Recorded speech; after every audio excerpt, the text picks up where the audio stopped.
Bacaan dari surat Rasul Paulus kepada jemaat di Efesus. Saudara-saudara, aku orang yang dipenjarakan karena Tuhan menasihati kamu, supaya sebagai orang-orang yang terpanggil, kamu hidup sepadan dengan panggilan itu. Hendaklah kamu selalu rendah hati, lemah lembut dan sabar. Tunjukkanlah kasihmu dalam saling membantu, dan berusahalah memelihara kesatuan roh dalam ikatan damai sejahtera.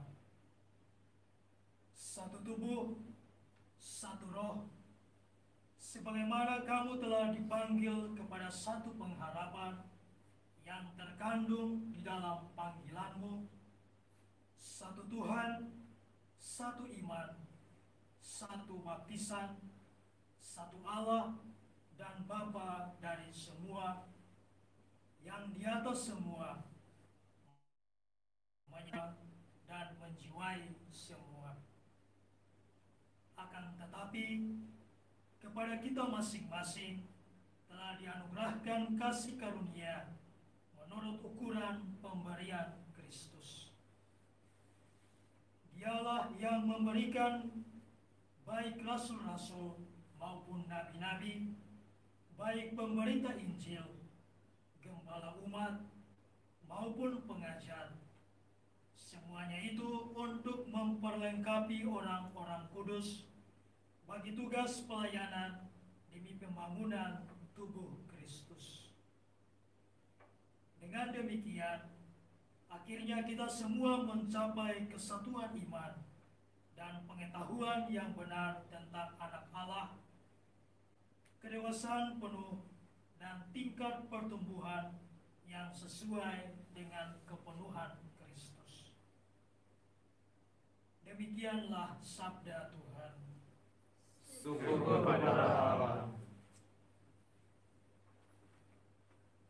Refrain Mazmur tanggapan. Di seluruh bumi bergemalah suara mereka. Di seluruh bumi bergemalah suara mereka.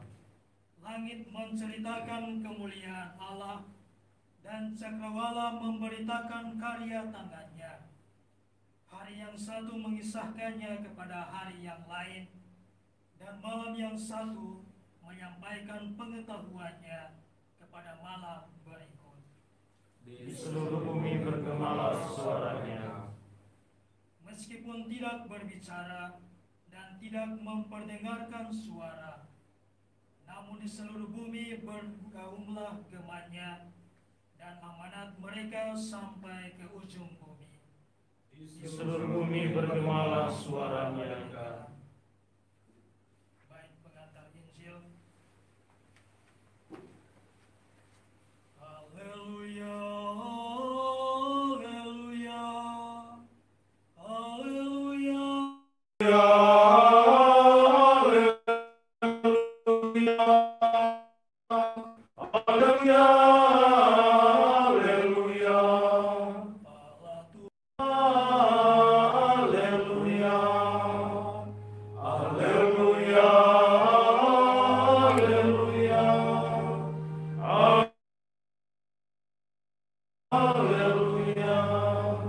Tuhan sertamu Dan sertamu juga. Inilah Injil suci Yesus Kristus menurut Santo Matius. Dimuliakanlah Tuhan. Pada suatu hari, Yesus melihat seorang yang bernama Matius duduk di rumah cukai. Yesus berkata kepadanya, "Ikutlah aku." Maka berdirilah Matius lalu mengikuti dia. Kemudian ketika Yesus makan di rumah Matius, datanglah banyak pemungut cukai dan orang berdosa, makan bersama-sama dengan dia dan murid-muridnya.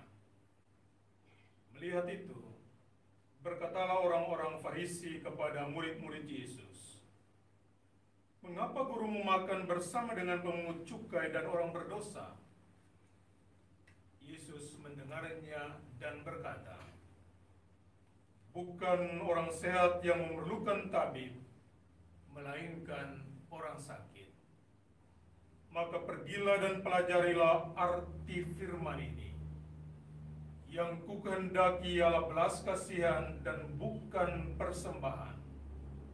Karena aku datang bukan untuk memanggil orang benar, melainkan orang berdosa."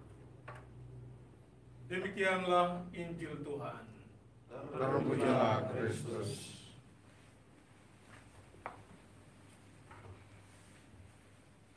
Jadilah jembatan, bukan sebuah tembok. Kisah Matius menjadi sangat inspiratif karena mengungkapkan peralihan hidup dari seorang berdosa yang mempunyai masa lampau yang kelam menuju pada masa depan yang ceria karena pengenalan dan iman akan Yesus. Karena itu pertanyaan penting bagi kita adalah bagaimana supaya kita bisa menjadi seperti Matius dalam hidup, dalam karya kita, menjadi jembatan bukan tembok. Pertama, apa yang kita harus lakukan adalah kesadaran bahwa kita mempunyai kerapuhan dan bahkan dosa-dosa kita.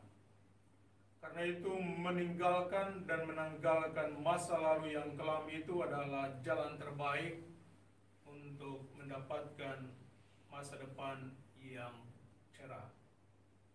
Kedua, ketika Anda sudah bertobat, maka tunjukkanlah dalam hidupmu hasil atau buah-buah dari pertobatan itu. Kadang terjadi bahwa contoh hidup lebih mengajarkan, menyadarkan orang lain daripada manisnya kata-kata yang kita ucapkan.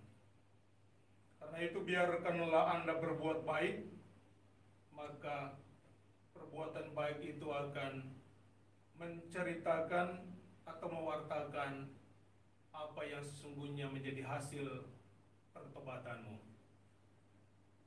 Matius menjadi perantara atau jembatan bagi teman-temannya para pendosa lain untuk datang kepada Yesus.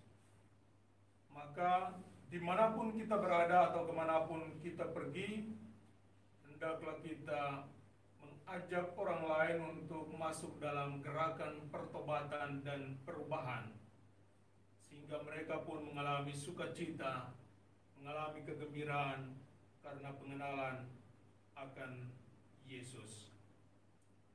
Akhirnya yang paling penting adalah berubah dan bertobat. Bertobat dan berubah adalah kunci untuk menjadi jembatan yang kokoh bagi orang lain untuk melihat dirimu sebagai contoh dan teladan untuk mengenal dan mengimani Yesus sebagai juru selamat. Semoga demikian. Amin.